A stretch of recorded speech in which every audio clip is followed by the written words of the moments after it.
What's the deal, YouTube? It's your boy Tank be Choppin, and I'm coming at y'all with another haircut tutorial. So today we're gonna be doing a 1.5, a taper, and a beard trim. Let's get it. So when I say 1.5, I mean, you know, a 1.5 with the grain, especially on this clown right here. So my first step, what I'm doing is I'm actually combing out the hair. So as you can see, I'm combing it all out, making sure he doesn't have any knots or anything in his head to where it may plug him. So I'm gonna comb all that hair out, comb it with the grain, get all that combed out so I can start to cut it down.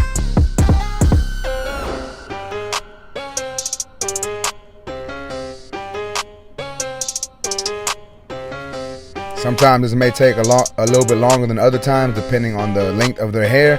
But man, it's something you gotta do on this type, on over curly hair. You gotta comb it out before you start cutting.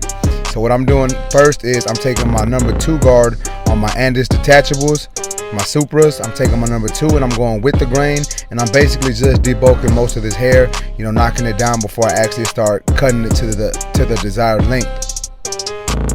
So as you can see, I'm still combing it down, or combing it with the grain as needed to make sure his hair lays the way I want it to lay.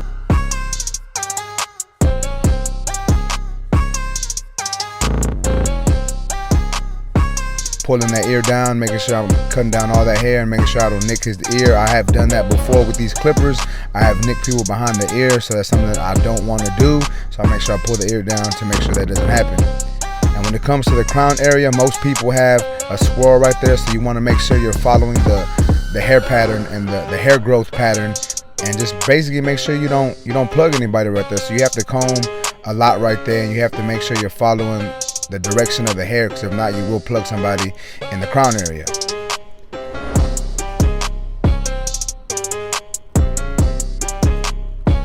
So as you can see right there, I was just making sure it was combed the way his hair grows. That way, you know, like I said, that way I cut it down and I don't plug them. You really want to be careful when it comes to that crown area.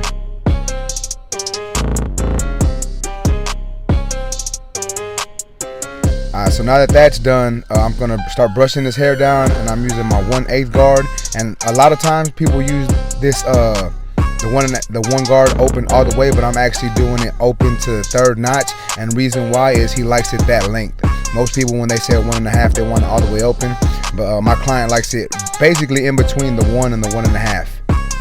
So that's why I have my number 1 guard on there, and it's opened up to the 3rd notch, and I'm cutting with the grain. So you want to make sure you're still brushing the hair down with the grain, and then cutting with the grain.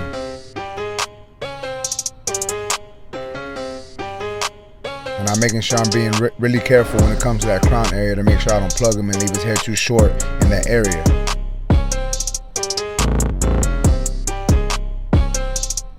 A lot of times people will actually go a little longer in the crown area, but I've been cutting this client for a good amount of time, and I know the way his hair looks, so it was okay for me to cut it the same length. You know, I didn't feel like I was going to plug him or feel like it was going to make his hair look bad or balding or anything, so that's why I decided to keep this length on the whole head, not just the top and the sides. Alright, so now I got my trimmers, and I'm starting my initial guideline. And y'all know when I do my tapers, I like to do that little half circle to start off the haircut. So as you can see, that is what I'm doing now.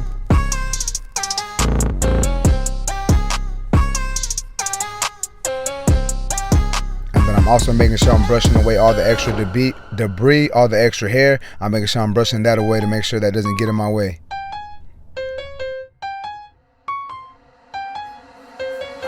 So now I got my Cordless Andis Masters, and I'm starting with my next guideline. I got my clipper opened up all the way, and I'm coming about 3/4 of an inch. And as you can see, I'm still brushing the hair down, making sure his hair doesn't curl up. So now I got my clipper closed halfway, and I'm coming up right below that guideline, and then I close my clipper all the way and I tap that bottom line. Now I got my 1/8 guard, and I'm coming up another 3/4 of an inch, about 1/2 inch to 3/4 of an inch on this one. And same thing, my clipper's all the way open. I'm coming up and I continue to brush the hair down to make sure his hair doesn't curl up, and it gives me the look that I want it to look like once it's fully cut and laid down.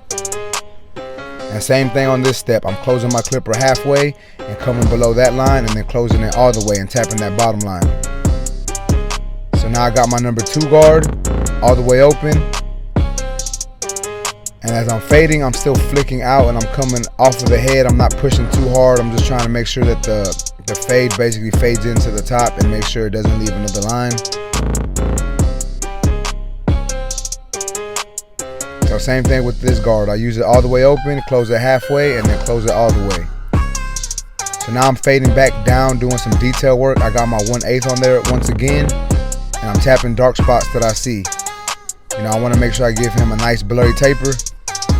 I want to have just a nice fade going right here. So you see me doing some detail work, and I'm still opening and closing my clipper where I feel it's needed to give that nice blurry effect.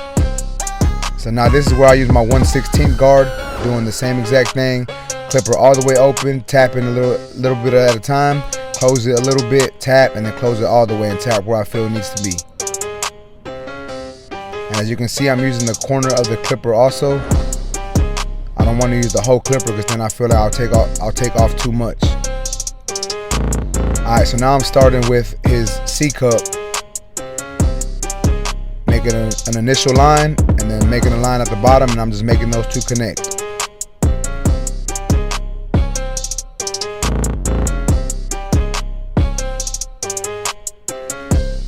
And you want to make sure that you're continuously brushing the hair down, that way you can see how the hair actually lays when it comes to edging it up.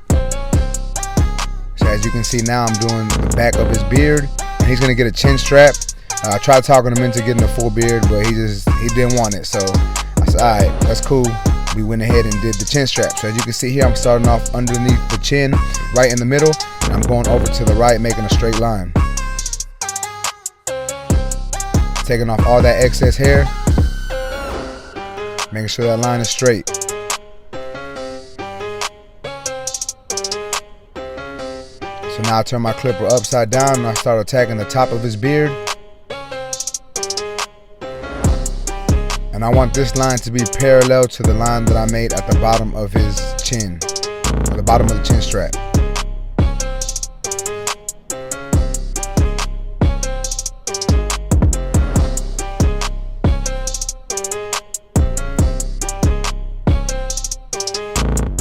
Now I'm just making sure his sideburn is straight and goes into the bottom of his chin strap, and also make sure it goes into the side to the C cup.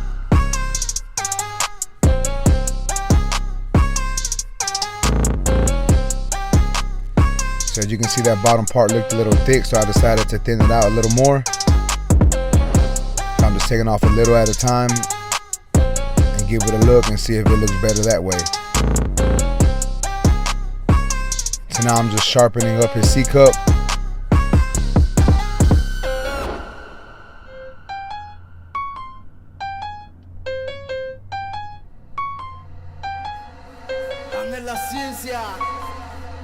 Doing some more detail work with the trimmer, making sure I get that bald line out, making sure it looks nice and faded. And now I'm using my Andis Cordless Masters, and I'm doing some more detail work on the bottom of the taper. And now I'm fading his sideburns into his haircut. Started with the clipper open, and I closed it as needed to fade to the top of that taper. Now I'm starting on his mustache, and I'm just making that line straight, hitting the top of the lip.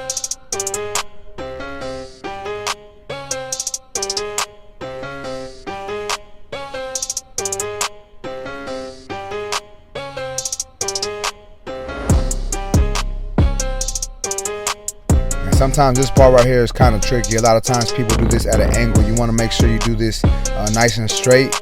Sometimes some people tend to come out a lot when it comes to the bottom of this goatee area. To connect to the bottom of the beard or connect to his chin strap. You want to make sure it's straight. So as you can see that I'm brushing it down and I'm attacking it a little more, just to basically give it the illusion, or give it the look that I'm trying to give it.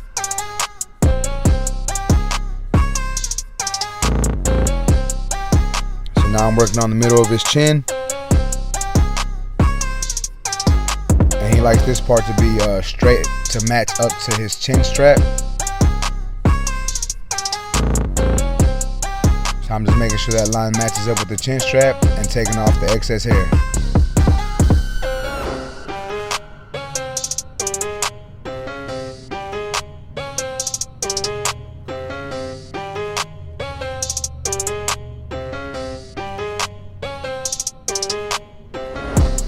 And the thing when it comes to doing edge ups, also sometimes I don't give them super crisp with the trimmers, you know, the beard trim or the edge up. And basically because I know I'm gonna go over it with my razor anyways, so sometimes if there's like a couple hairs just, you know, just straggling away, or just a couple hairs out of line, I don't really worry too much about them. So I'm basically gonna reshape that with my blade anyway, so I don't really stress too much on that. So when I started on his edge up, as y'all can see, I started on the middle of his head, made my first initial guideline. I'm just working my way over, turn my clipper sideways, attack this area right here.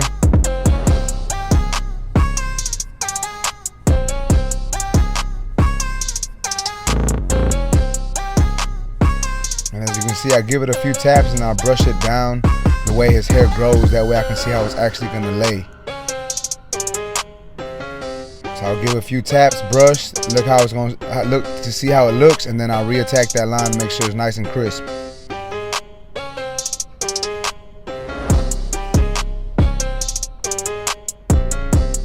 I'm working on this edge up right above the ear. Remember, you do not want to go too high on this part, so I'm basically just taking off the hair that I need to take off to make sure he's got basically a straight line behind, you know, on the back side of his taper. So I started off behind the ear, curved it, and I'm coming downwards now. And sometimes when it comes to doing the back edge up, it looks straight, but once you actually taper it up, you have to go in a little more, just because the bottom of a lot of people's hairline is real thin. So me, I come in slightly a little more at the end just because I wanted to give that nice crisp, and basically that nice crisp effect. And as you can see, I did the same thing with the back of his taper. It's a little semicircle, little half circle type thing.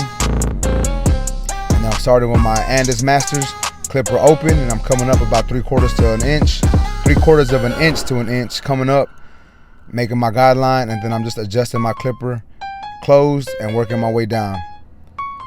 Now I got my 1/8 on there. I'm coming up about another 3/4 of an inch. And then I close my clipper as needed to make sure I get that effect that I'm looking for. Actually, the thing about his hair in the back is he's got certain like spots that are darker than others. His hair grows like 5 different ways in the back. So the back of this taper was a little difficult, but I've done this taper, you know, a good amount of times already, so I knew basically that it was going to take me a little more time, and it was going to be a little more difficult. But I mean, it's no big deal once you know the way the hair grows and you know how you have to attack it. You know, it's no big deal. You just got to do it.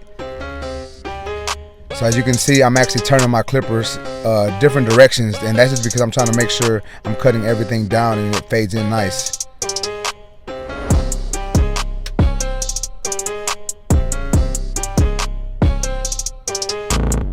So I'm using my clipper open right now, and I'm just detailing the bottom of that taper.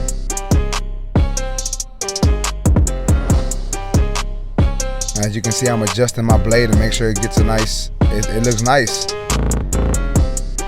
So now I got my 1/16 on there. I'm using some corner blending, using the corner of my clipper, brushing the hair down, make sure it lays the way it's supposed to, and then I'm just attacking that line or them dark spots a little more.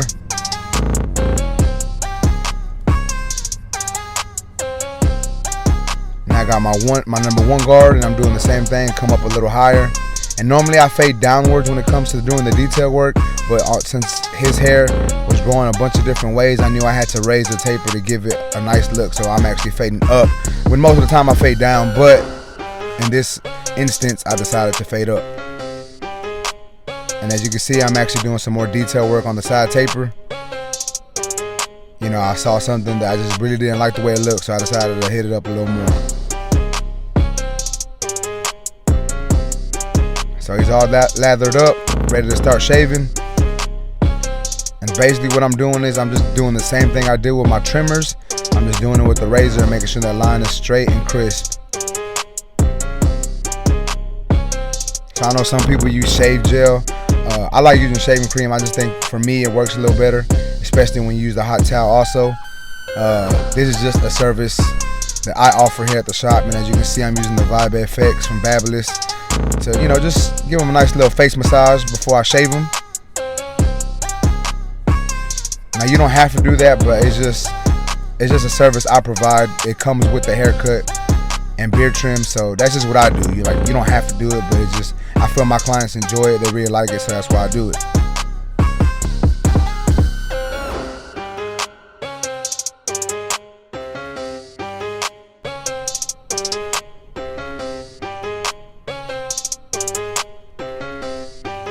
So I'm just lining up everything, making sure everything is nice and crisp, following the same line that I made with my trimmer, taking off all the excess hairs that I don't want to see. So I'm just using this as an eraser, erasing all the stuff I don't want to see, making sure his lines are straight,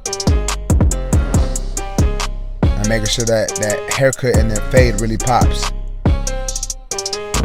So now I'm brushing the hair down once again. I'm taking my Hanzo shears, my 7.5s, and I'm just taking off all the excess hair and the loose hairs that are sticking up. So this is the haircut, guys. Let me know what y'all think in the comments. Tapered this man up with my Andis Masters. Faded his beard in, gave him a chin strap. Now let me know what y'all think, guys. Leave a comment down below in the comment section. Let me know if y'all liked it or if y'all don't. Either way it goes, I appreciate all comments. Make sure you like, subscribe, share. Like I said, subscribe. If you ain't subscribed, I would really appreciate it if you do. You too. Appreciate y'all. Y'all have a good one.